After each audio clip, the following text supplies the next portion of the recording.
Subscribe to Keto and Tea and hit that notification bell. Thank you.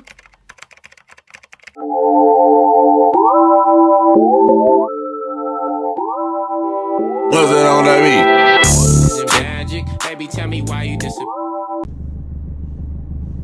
Good morning. Welcome back to another episode of Keto and Tea. I don't ask for much. I simply ask for a thumbs up.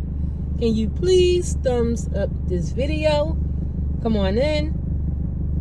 Subscribe to the channel. Turn on your notification bell so every time I upload a video, you can get the message. Good morning, good morning, good morning. Good morning, y'all. This morning, I'm feeling 90% better, y'all. 90% better. I give it a 90. I give it a 90. Still feeling good. It's a little cold this morning, y'all. We in the 50s right now, but we're going to go up to the 60s. So right now, this morning, I got my heat on in the car. It's a little bit nippy. Y'all, I wanted to talk about the whole situation with Boy Stock Captain and the 227, right? Now, I was sent the clip. Actually, it's a whole video. And it was a bunch of ranting, cussing, and threats. It really was the threats. The threats were, I'm going to beat you to death. I'm going to kill you. I'm going to get you. I mean, it was a lot, right? And he made those threats for Money Boy, Tony, Truth. It was people on that live stream. They were telling him to end the live. And I know, Kat, you seem like you had some brown looking mixed with clear looking. You had the Rams. You were ramming. So I can definitely understand why Truth Hurts feel the way she does in Money Boy.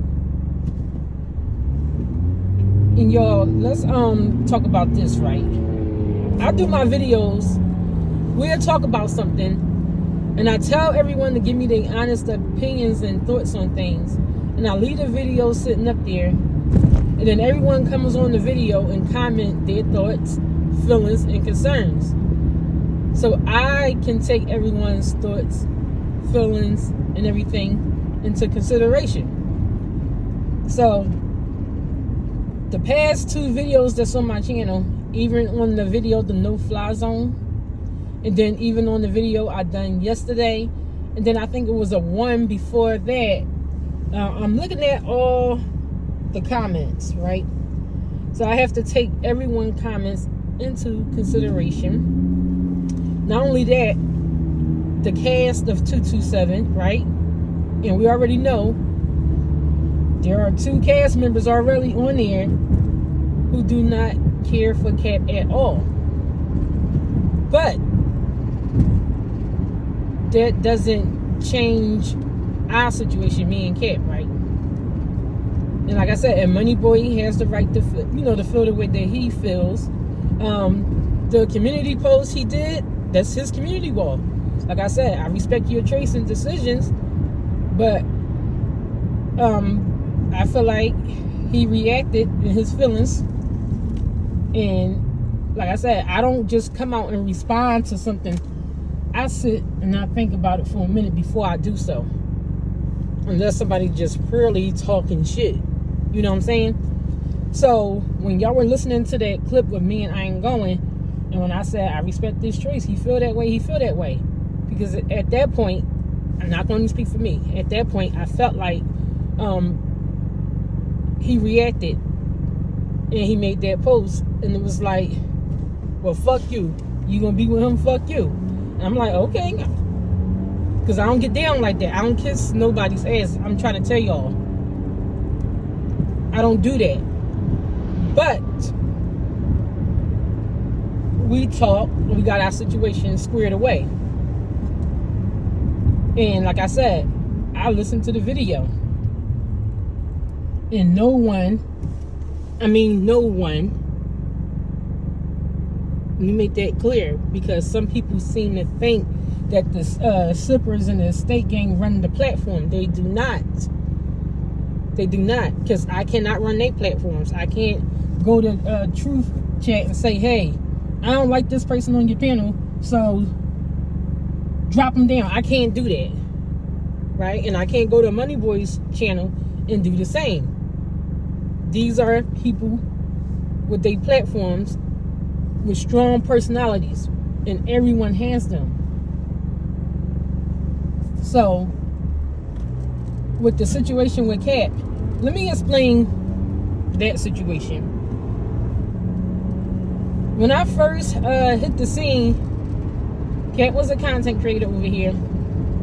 He realized I had a channel, and he kept shouting me out. He was like telling his folks, go over there, subscribe to Keto and T. Or it was Raina Loves Keto at the time. Go over there and subscribe to Raina Loves Keto. Go learn some keto. You know, he sent a lot of people my way. He did. We maintained a good friendship, like even like behind the scenes. Like sometimes I text him if I don't understand something on StreamYard, if I need help with anything, I text him, but like, yo, how you do this? And he'll walk me through something on how to do, you know, how, like if I'm struggling on StreamYard or whatever I'm trying to learn. So that's that relationship with him and I. And even through like the fights and stuff that would go on YouTube, and this has been done before, where even Unspoken came for me because she felt like I was coming for boy style capping. She came for me. She did a whole live, and I did a live stream back and simply told her to mind her business, and it wasn't the way she thought it was, because the whole time me and him was communicating on the back end, and she didn't know that. But she said, based on her subscribers and the people who love and support Cap, they felt like I was shading him and I was coming for him. So that's why she did the commentary the way she did, is because she received complaints and stuff about me, about Cap behind the scenes.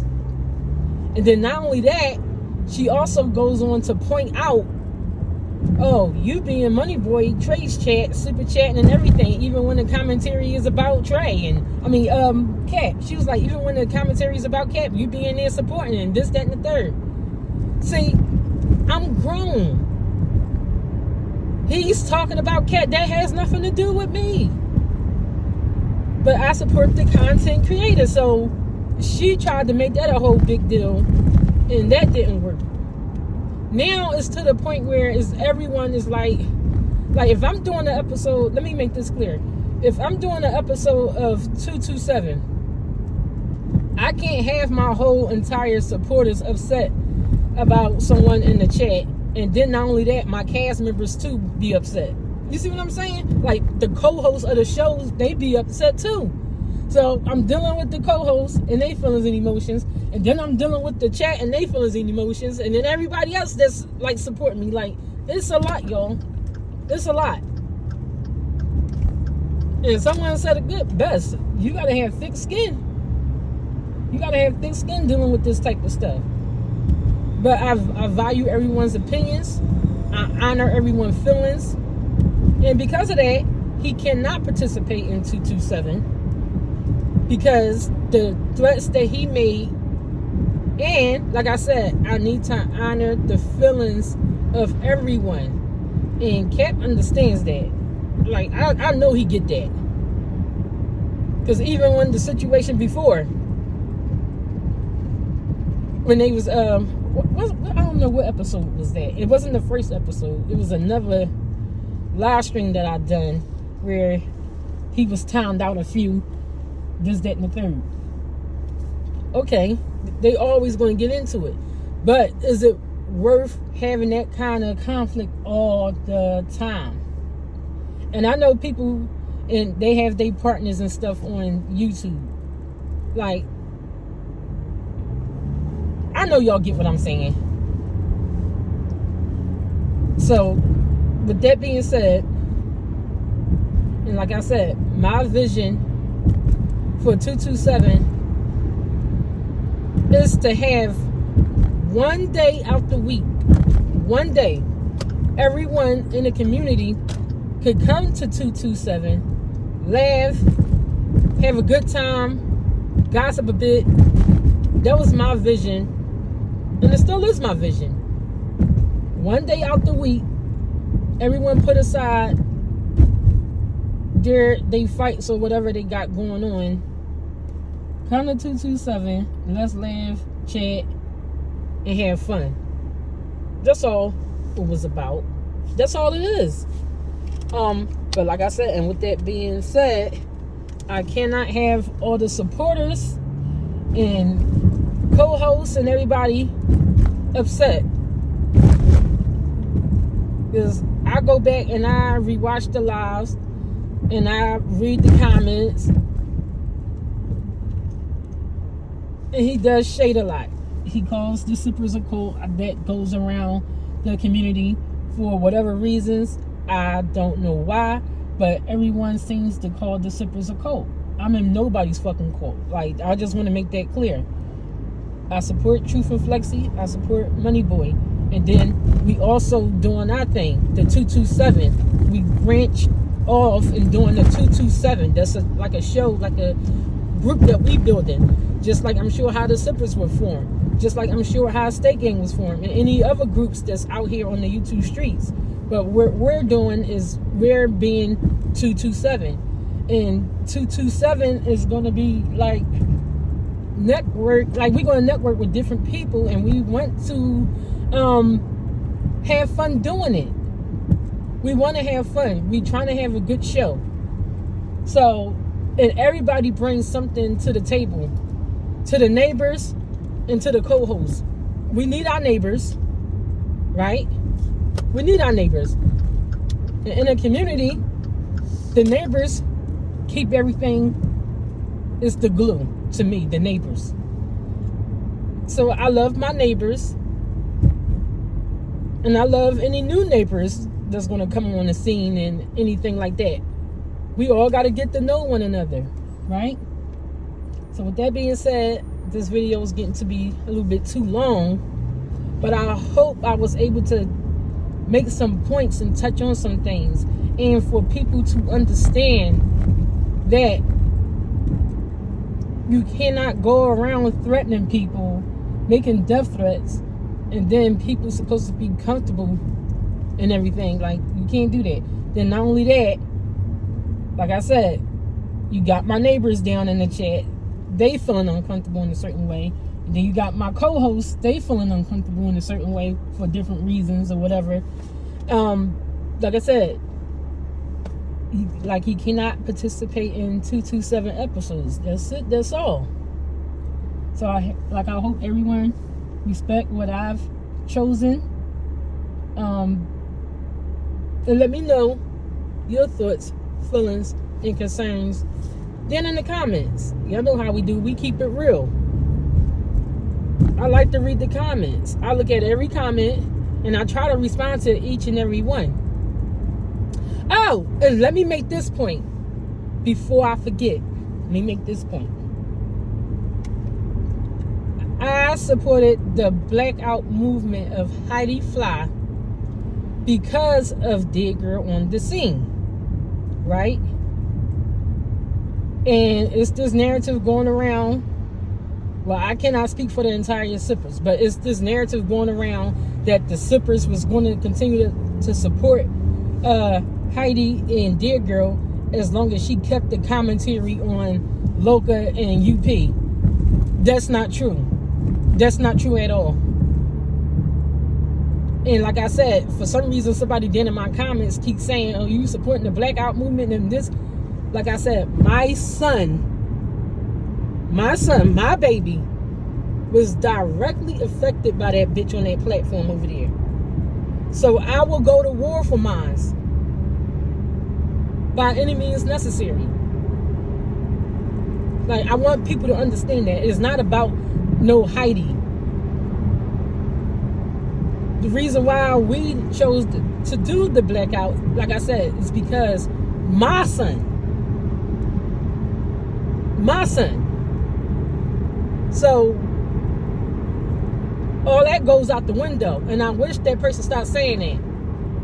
Like I said, my son was like, listen, even when the dear girl was over there on her own platform, when Virginia and all of them would go back and forth with her, I used to be like, don't even say nothing to her, don't respond, like leave her be. But they continue to go back and forth. They continue to watch her videos. They continue to do all of that. They continue to stream everything. They would bring it back and all of this. Like, listen, she was over there in her own little world. She was forgotten about, right? But now she's back on a bigger platform with 16,000 people over there trying to do the same old shit. So yeah, I spoke out. Let me make this clear. 227 said we was on the blackout. Yeah. So with that being said, y'all, I'm going to end this video. All right, I gotta go, y'all. Bye. What's that on that beat? Feeling like I'm floating to the ceiling, isn't magic. Baby, tell me why you